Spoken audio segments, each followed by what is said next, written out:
Let me say this clearly. Most people don't cheat because they're evil. They cheat because they're empty.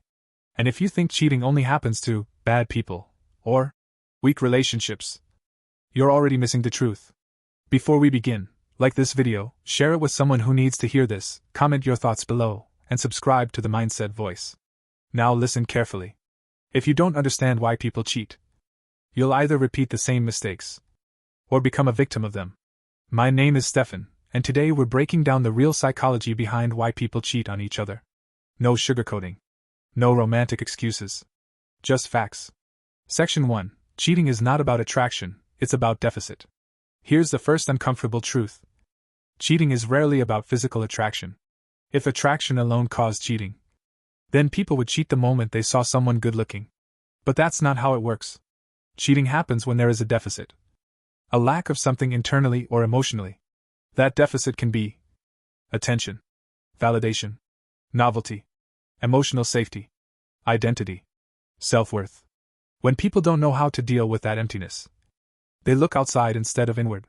Cheating is often a symptom, not the disease. Section 2. The brain wants escape, not connection. Psychologically, the human brain avoids discomfort.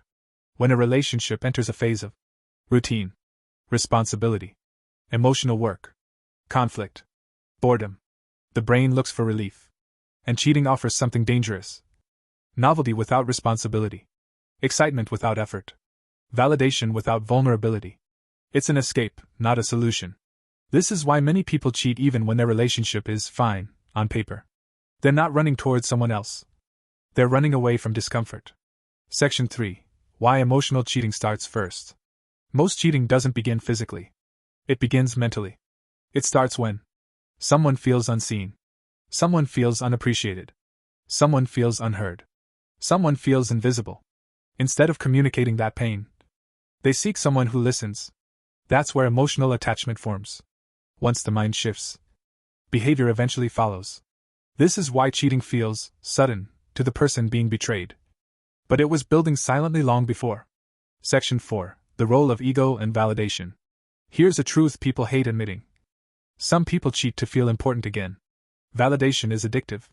When someone feels ignored, taken for granted, ordinary, replaceable, attention from someone new feels powerful. It temporarily boosts ego, confidence, self-image. But it's borrowed confidence. And borrowed confidence always comes with interest. That interest is guilt, chaos, and long-term damage. Section 5. Why communication fails before cheating. People often say, if they were unhappy, why didn't they talk? Here's why. Many people were never taught how to express emotional needs. They don't know how to say, I feel disconnected. I feel unimportant. I feel emotionally distant. So instead of communication, they choose avoidance. Cheating becomes the language they use to express what they couldn't say. That doesn't justify it, but it explains it. Section 6. The modern world makes cheating easier. We can't ignore the environment. Today, access is instant. Boundaries are weaker. Temptation is constant. Accountability is low. Social media creates endless comparison, constant attention, emotional shortcuts. People are exposed to more options than their emotional maturity can handle. This doesn't force cheating, but it lowers resistance. And weak boundaries always collapse under pressure. Section 7. Why cheating damages both sides. Cheating doesn't just hurt the person betrayed. It damages the person who cheats too. Over time it creates loss of self-respect, internal conflict, distrust in oneself, emotional instability.